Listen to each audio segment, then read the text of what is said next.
صبح سویرے وہ اٹھا، یہ بہت زبردست مسیحی عمل ہے۔ جب ہم صبح سویرے اٹھیں اور پھر خدا کے لیے جو مخصوص جگہ جہاں پر وہ پہلے گیا تھا پھر وہاں پر وہ گیا، اس کی مخصوص جگہ پر وہ پہنچا۔ ہمیں بھی ایسا کرنا چاہیے، ہمیں بھی خدا کے لیے مخصوص جگہ بنانی چاہیے جسے مذبح کا نام دیں، جہاں پر ہم صبح سویرے اٹھیں، وہاں منہ دھو کر جائیں اور خداوند کے حضور جو ہے وہ بیٹھیں، خداوند کے حضور کھڑے ہوں، خداوند کے حضور جو ہے وہ وقت گزاریں اور خداوند سے شخصی عبادت میں وقت گزاریں۔ پھر وہ ہر روز ایسا کیا کرتا تھا، یہ نہیں کہ جناب جب تھوڑا وقت ملا تو ہم نے کر لیا ورنہ نہیں، ایسا نہیں۔ وہ لکھا ہے، جس طرح لکھا ہے کہ جیسے وہ گیا تھا ویسے ہی وہ اس دن بھی صبح سویرے اٹھا اور خدا کے حضور گیا۔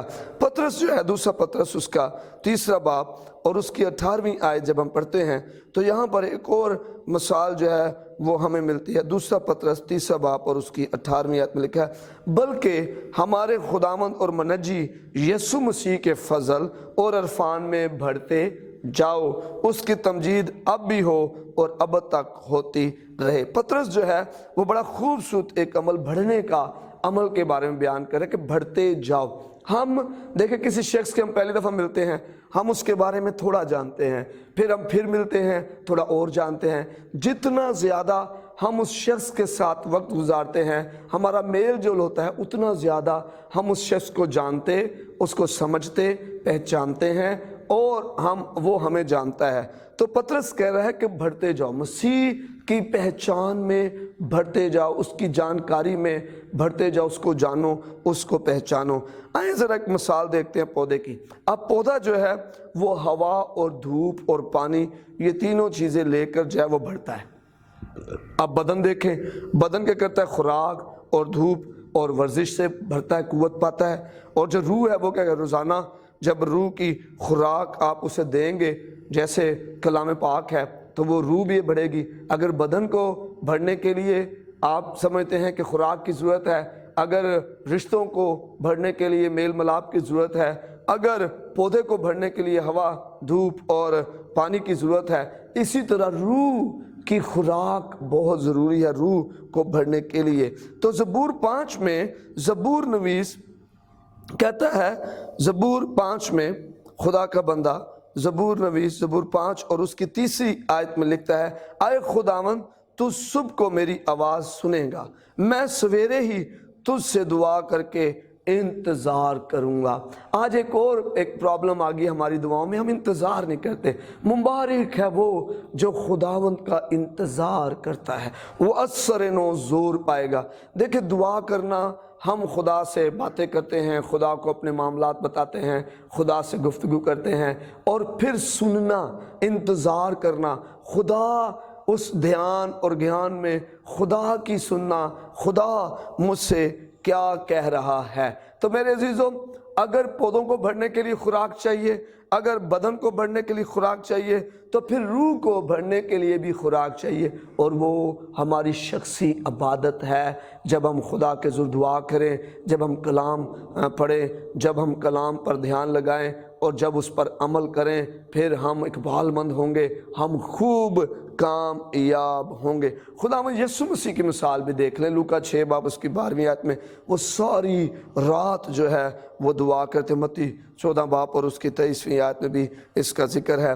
تو میرے عزیزو، شخصی عبادت جو ہے اس کا مقصد کیا ہے؟ اس کا مقصد ہے کہ ہماری خدا کے ساتھ رفاقت ہو، ہماری خدا کے ساتھ رفاقت ہو۔ شخصی عبادت کا مقصد یہی ہے، جس طرح ہم کسی کو ملنے جاتے ہیں تو ہماری ان کے ساتھ رفاقت ہوتی ہے، ہم ملتے جلتے ایک دوسرے کو جانتے، پہچانتے، حال احوال کرتے۔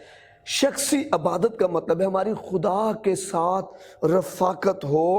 اور پھر شخصی عبادت کی ایک اور مقصد ہے کہ ہمیں خدا سے قوت ملے ابلیس کے خلاف جنگ لڑنے کے لیے۔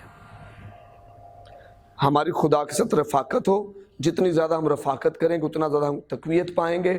خدا میں یسوع مسیح جب دعا کر رہے ہیں، لکھا ہے کہ خداوند کو خدا کے فرشتے جو اسے تقویت دے رہے تھے، ہمیں تقویت ملے گی اور ہم اس تقویت پا کر ابلیس کے خلاف جو لڑنے کی ہمیں طاقت ملے گی۔ اور پھر میرے عزیزو، جب افسیوں 6 باب 12 آیت میں ہم پڑھتے ہیں تو یہاں پر بڑا زبردست ذکر ہے کہ جنگ کے لیے جو طاقت ہے اس کے بارے میں ہم دیکھتے ہیں کہ یہ شخصی عبادت جو ہے وہ بہت ضروری ہے۔ افسیوں 6 باب اور اس کی 12 آیت میں لکھا ہے، کیونکہ ہمیں خون اور گوشت سے کشتی نہیں کرنا ہے، بلکہ حکومت والوں اور اختیار والوں اور اس دنیا کی تاریکی کے حاکموں اور شرارت کی ان روحانی فوجوں سے جو آسمانی مقاموں میں ہیں۔ اس واسطے تم خدا کے سب ہتھیار باندھ لو تاکہ برے دن میں مقابلہ کر سکو اور سب کاموں کو انجام دے کر قائم رہ سکو۔ تو دیکھیں میرے عزیزو، یہ شخصی جو رفاقت ہے جس میں آپ کلام پر دھیان لگا رہے ہیں، جس پر آپ خدا کے حضور وقت گزاریں، جس سے میں آپ خدا سے دعا کر رہے ہیں، خدا کا انتظار کر رہے ہیں، یہ شخصی عبادت بہت ضروری ہے۔ اس میں ایک تو آپ کی رفاقت خدا سے بڑھے گی، دوسرا جنگ کے لیے آپ کو قوت ملے گی، کیونکہ یہ جو لڑائی ہے خون اور گوشت کی لڑائی نہیں ہے۔ معاف کیجئے گا، بہت سے لوگ گھروں میں لڑنے میں مصروف ہیں، بہت سے لوگ جو ہیں وہ بچوں کے ساتھ لڑنے میں مصروف ہیں، بہت سے میاں بیوی آپس میں لڑنے میں مصروف ہیں، بہت سے چرچز کے ساتھ لڑنے میں مصروف ہیں، بہت سی کلیسیاؤں کے ساتھ لڑنے میں مصروف ہیں، جبکہ میں اور آپ مسیح کا بدن ہیں، جبکہ ہم سب مسیح کے عضو ہیں۔ ہم سب کو لڑنے کی بجائے ایک دوسرے کی مدد کرنی ہے، ایک دوسرے کا ساتھ دینا ہے، ایک دوسرے کی ترقی کا باعث بننا ہے۔ ہم ان جو ہے وہ جو شرارت کی تاریکی کی فوجیں ہیں ان سے لڑنے کی بجائے آپس میں لڑ رہے ہیں۔ تو جب ہم شخصی عبادت میں وقت گزاریں گے، ہم خداوند سے رفاقت رکھیں گے، ہم کلام پر دھیان کریں گے، خدا ہمیں طاقت دے گا، ہمیں حکمت مل جائے گی، ہمیں سمجھ آ جائے گی۔ ہم اپنا وقت ضائع کر رہے ہیں، اپنا پیسہ انرجی ضائع کر رہے ہیں، اپنی دعائیں رکھوا رہے ہیں خود میں آپس میں لڑ کر، اور ہم آپس میں لڑ کر جو ہیں وہ کڑواہٹ کا شکار ہو رہے ہیں۔ ہم ابلیس کے ہتھیار بن رہے ہیں، ایجنٹ بن رہے ہیں۔ ہم نے اس میں سے نکلنا ہے، تو پھر دیکھنا آپ اور میں جو ہیں وہ زیادہ مؤثر ہو جائیں گے، نہ صرف اپنے لیے، نہ صرف اپنے گھرانے چرچ کے لیے، اپنے محلے کے لیے، بلکہ مسیح کے بدن کے لیے زیادہ مؤثر ہو جائیں گے۔ یہ شخصی عبادت کا مقصد ہے میرے عزیزو۔ تو شخصی عبادت کے لیے کیسے تیاری کی جائے؟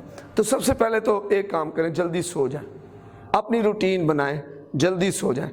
آپ کو ابلیس کیوں مصروف رکھ رہا ہے، کیوں لیٹ سلیپر آپ کو بلا رہا ہے، آپ لیٹ دیر تک سوتے رہتے ہیں تاکہ آپ صبح اٹھ کر دعا نہ کریں، کیونکہ خدا ہماری سنے گا۔